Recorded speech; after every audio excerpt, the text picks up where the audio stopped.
रामकृष्ण हरी. आपल्याला इथं सोहळा करताना आमदा 12 साल झालं माऊली मंदिरावर. सोहळा करताना झालं दरवर्षी आपण नुसते कीर्तन रामायण हेच ठेवत होतो, ज्ञानेश्वरी पारायण रामायण ज्ञानेश्वरी.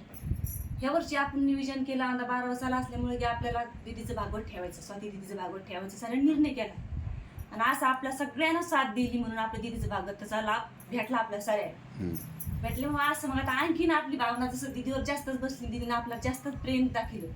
या भागातातून काय होतं म्हणून आपल्या जीवनाचा उद्धार कसा होतो हे दीदीने इतकं आपल्याला समजून सांगितलं की असं वाटतं की आपल्याला एक वर्षभर बी भागवत जर लावलं असतं तरी आम्ही कटाळलं नसतं. आमच्या एवढ्या जागेतले बी आणि गावातले बी हडप सावरगाव रामनगर इतके महिलाला उत्सव झाला की इतका की बाया महिला 1 वाजता जेवून बसायच्या, 2ला भागवत होतं तर 1 वाजता जेवून बसायच्या. असं वाटतं आणि की असं पुन्हा आज आपला काळ सप्ताह संपला, शेवट झाला. आज असं वाटायचं की आपल्याला कुंकट जाऊन बसावं इतकं उदास्ती आली तर मंदिरावर. दीदी पण गेले तितक्यामध्ये असं आपल्याला असं लगे एकदम उदास्ती आली. इतकुली लेकरं सुद्धा मंडपात जाऊन बसवल्यात रात्री भागवतासाठी. आणि हे आपल्याला असं वर्षा घडावं दीदीचं भागवत म्हणून. जशी आपली अशी इतकी इच्छा आहे दीदीने आपल्याला कृपा करावं आणि जितके दिवस ज्ञानेश्वर माऊली आपली इच्छा करेल तितके दिवस आपलं भागवत घडावं एवढीच आपली इच्छा मावशीवर.